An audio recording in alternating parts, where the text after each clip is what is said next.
Gollum and Smeagol. Realize this is just my theory. I don't claim to actually know anything. But this is an interesting way to look at a big part of my recovery, which is the inventory part of the 12 steps out of the big book, Alcoholics Anonymous. Inside every one of us, there may be two identities, if you will, like Gollum and Smeagol from The Lord of the Rings. Smeagol was once good. He was whole, grounded, and connected. But when he gave in to his addiction to the ring, something changed. He didn't just make bad choices. He split. He became divided. One part of him still longed for goodness, for connection, for truth. The other part became consumed, distorted, driven by craving and self-interest. That split didn't erase Smeagol. It just meant that now both existed at the same time. That's the part that matters. We can take this premise and apply it to any situation in our lives. The split within. In recovery, especially when doing inventory work, this idea becomes very real. There's a section in the big book that talks about the actor, the version of ourselves that's constantly arranging the stage, trying to control outcomes, justify actions, and convince ourselves, and others for that matter, that we are right, or that we are wrong perhaps. When I write an inventory, it's easy to stay in that voice of the actor, the reasonable one, the one that says, I'm over it, I've got this handled, I'm fine. But that's not the whole story. The deeper work is recognizing the other voice, the Gollum side. You could call it Mr. Hyde, perhaps. He is always there, no matter how great or small. The part that reacts instantly, that sparks without warning, that gets pulled by resentment, fear, or desire. That part doesn't ask permission, it just shows up. And it doesn't have to be shown outwardly in my words or my facial or body language. It's what's inside of me. The moment of the switch. That shift between Smeagol and Gollum can happen fast, almost instantly. Think about something simple like chocolate cake. This may appear completely different because, well, I like chocolate cake, but the reaction is immediate. A feeling, a craving, a pull. It happens before thought.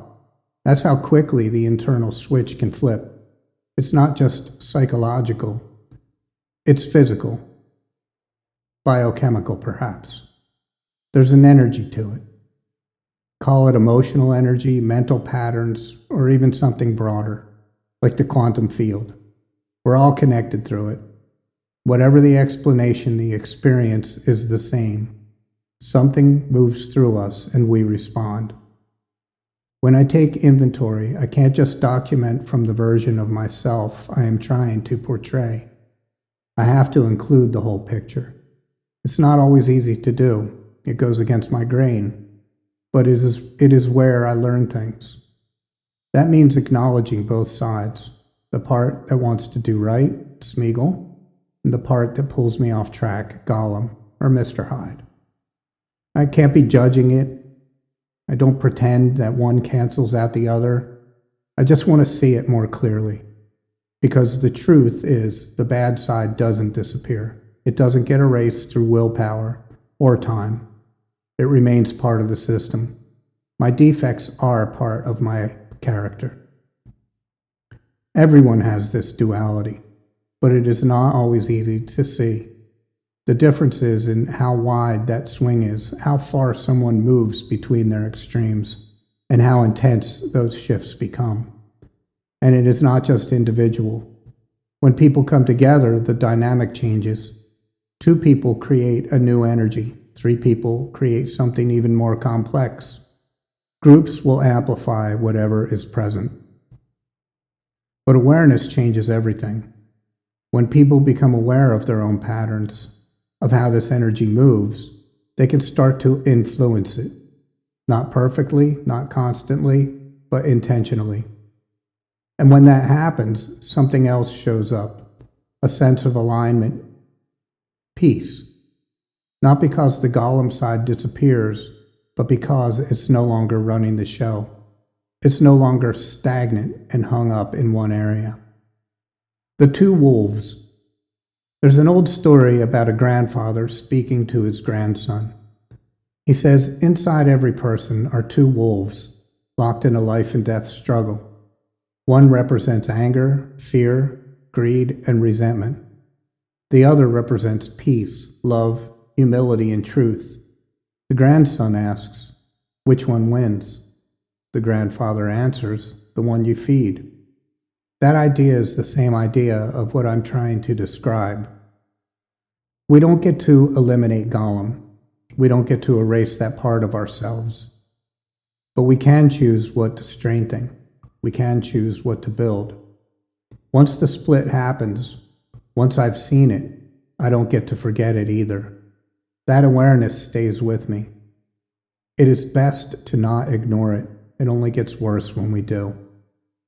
In that sense, something has been permanently changed. Sometimes I think of it like this. Once I am broken, I can heal, but I'm always broken.